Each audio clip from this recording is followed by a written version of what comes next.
తెలంగాణ రాష్ట్ర పారంపర్య వైద్య మహాసంఘం ప్రథమ వార్షికోత్సవం మరియు జాతీయ నిరంతర సాంప్రదాయ విజ్ఞాన సదస్సు యాదగిరిగుట్ట పట్టణంలోని పద్మశాలి సత్రంలో నిర్వహించారు. ఈ కార్యక్రమంలో తెలంగాణ రాష్ట్ర ప్రభుత్వ విప్ ఆలేరు ఎమ్మెల్యే బీర్ల ఐలయ్య ముఖ్య అతిథిగా హాజరయ్యారు. పురాతన భారతీయ వైద్య విధానాలు, మూలికలు, విత్తనాలు, మొక్కలను పరిశీలించారు.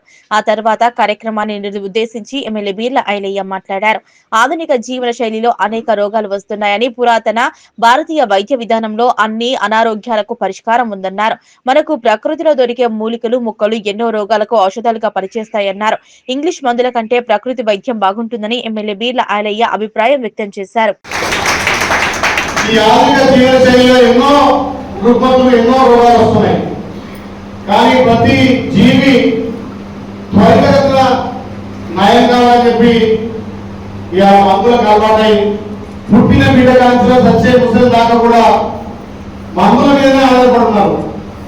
కానీ మన తాతలు ఏదైతే మూలికతో చేసేటువంటి వైద్యం నిజంగా మెరుగైన వైద్యం, అది ఆరోగ్యంగా కానీ జీవన శైలిలో కానీ మార్పు తెచ్చే వైద్యం. కానీ ఈ ఆహ్లాద జీవితంలో దాన్ని మర్చిపోయి ఈ ఇంగ్లీష్ మందులకు అలవాటై శారీరకంగా ఆర్థికంగా కూడా చాలా వీక్ అయిపోయి జీవన శైలి 100 ఏళ్ల నుంచి 60 ఏళ్ళకే పరిమాణమైంది. గతంలో మన తాతలు చూసేది ఎన్నేళ్ళు బతికిందంటే 103 ఏళ్ళు, 105 ఏళ్ళు, 106 ఏళ్ళు. మా సొంత నాన్నమ్మ కూడా 105 ఏళ్ళు బతికింది. మరి ఇప్పుడు నేను ఈ 10 ఏళ్ళు బట్టి మా ఫౌండేషన్ ద్వారా ఎక్కడైనా పోయి చావలేకపోతే ఎన్నేళ్ళు వచ్చిందంటే వాడు 45 ఏళ్ళకే అంటారు, 50 ఏళ్ళకే అంటారు.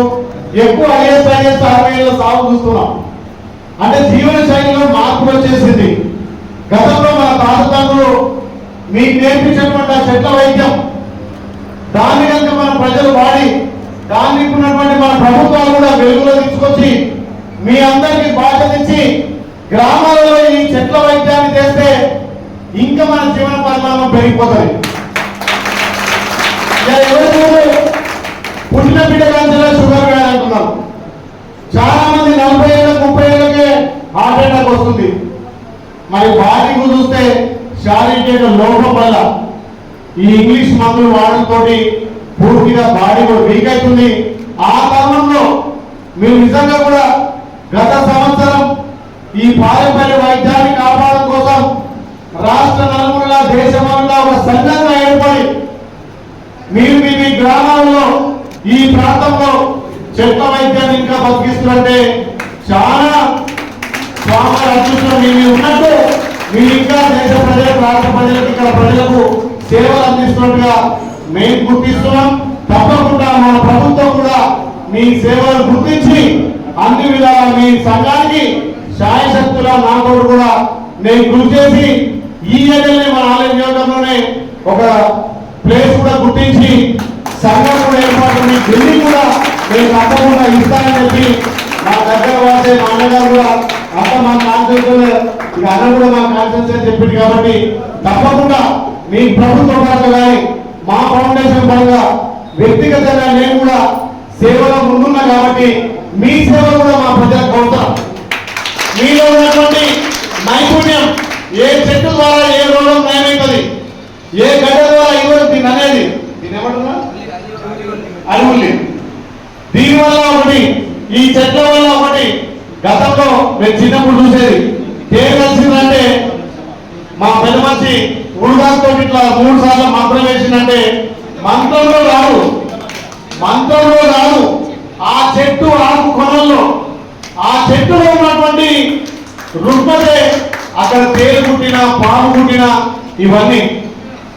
మరి ఆనాటి తాతల పారంపర్య వంశంగా వస్తున్నటువంటి ఈ వైద్యాన్ని ఈ ఆధునిక రాజ్యంలో, ఈ ఆధునిక కాలంలో మీకు తగ్గిస్తుంటే చాలా గొప్ప వాళ్ళు. మీరు మీకు ప్రభుత్వం నుంచి అన్ని విధాల సహాయ సహకారాలు అందిస్తారని చెప్పి నా బాధ్యతగా ఈ ప్రాంతంలో ఉన్నటువంటి మా పారంపర్య వైద్యులకు ఏ విధమైనటువంటి సౌకర్యాలు కానీ మీకు అవసరమైతే చెట్లకు కావాల్సినటువంటి సౌకర్యాల విషయంలో నా బాధ్యతగా చేస్తానని చెప్పి ఇంకా వైద్య వృత్తిని ఈ రోజుల్లో కూడా కాపాడుతాం. మీ అందరికీ పేరు పేరున ధన్యవాదాలు తెలియజేస్తూ